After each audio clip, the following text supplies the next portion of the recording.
Welcome to University's Jaquest Soundstage. This week we're enacting the story of a young boy facing a very big and scary bully. His name was Goliath. This true story is found in the Old Testament portion of the Bible, in the book of 1 Samuel chapters 16 and 17. But for now, let's focus on David's adventures in the valley of Elah. King Saul and his Israelite army are camped on one hillside. On the other side of the valley stands a champion named Goliath, a member of the Philistine army. He's over 9 feet tall. He has a bronze helmet on his head, wears a coat of scale armor of bronze weighing 5,000 shekels. That's about 126 pounds. On his legs, he wears bronze greaves, and a bronze javelin is slung on his back. His spear shaft is like a weaver's rod, and its iron point weighs 600 shekels, or about 15 pounds. His shield bearer goes ahead of him. For 40 days the Philistine giant has come forward every morning and evening and stands and shouts to the ranks of Israel. "Why do you come out and line up for battle? Am I not a Philistine? And are you not the servants of Saul? Choose a man and have him come down to me.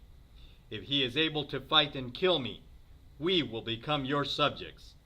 But if I overcome him and kill him, you will become our subjects and serve us." Then the Philistine says, "This day I defy the ranks of Israel. Give me a man and let us fight each other." On hearing the Philistine's words, King Saul and the Israelites are dismayed and terrified.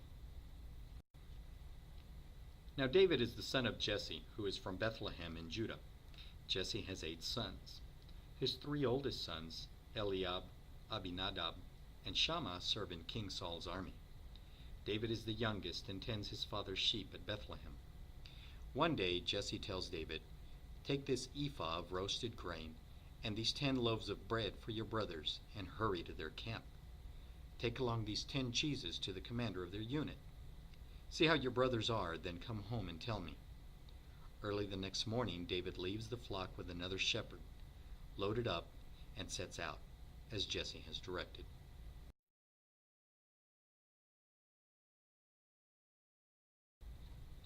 He reaches the camp as the army is going out to its battle positions, shouting the war cry. Israel and the Philistines are drawing up their lines facing each other.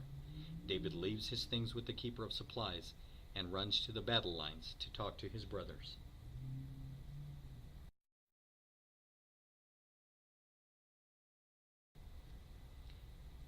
As he was talking with them, Goliath steps out from his lines and shouts his usual defiance.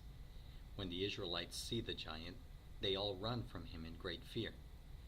David asks the men standing near him, "Who is this pagan Philistine that he should defy?"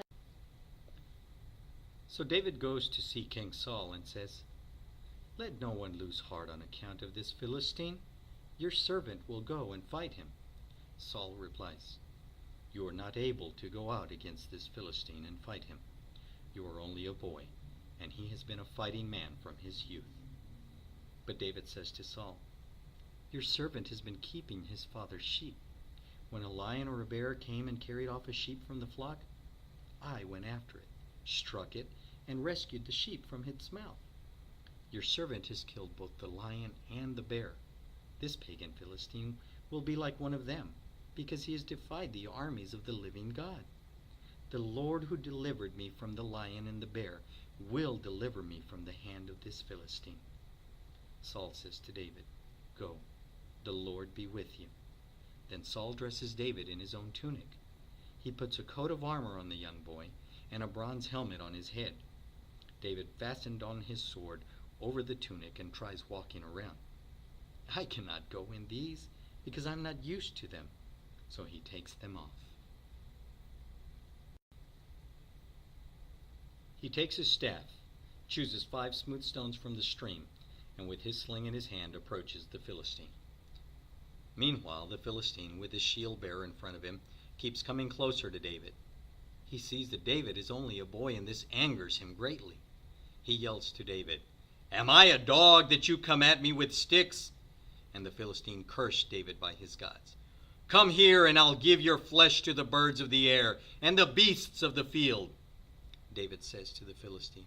You come against me with the sword and spear and javelin, but I have come against you in the name of the Lord Almighty, the God of the armies of Israel, whom you have defied.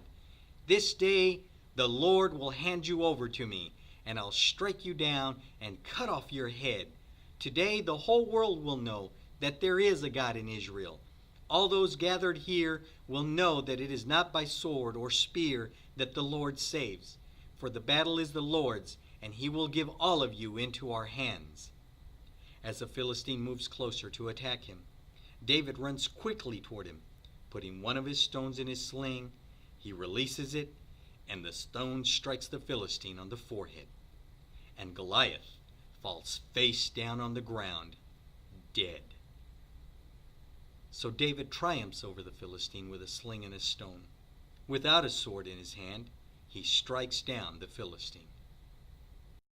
When the Philistines see that their hero is dead, they turn and run. Then the men of Israel and Judah surge forward with a shout to capture the rest of the defeated Philistine army.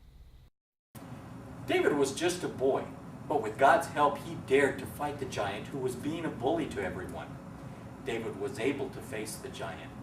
He knew that God could help him defeat Israel's enemy. Who are you in this story? Is there a bully who's making life miserable for you? Are you just running in fear? Or will you be like David and put your trust in God and ask him to help you face your giant? Or could you be the bully? Maybe it's time to ask God to help you change how you treat others. We're glad you spent time with us enacting the story of David and Goliath. Won't you share this story with some of your friends and invite them to come with you to JQuest and learn more about God's love for each one of us?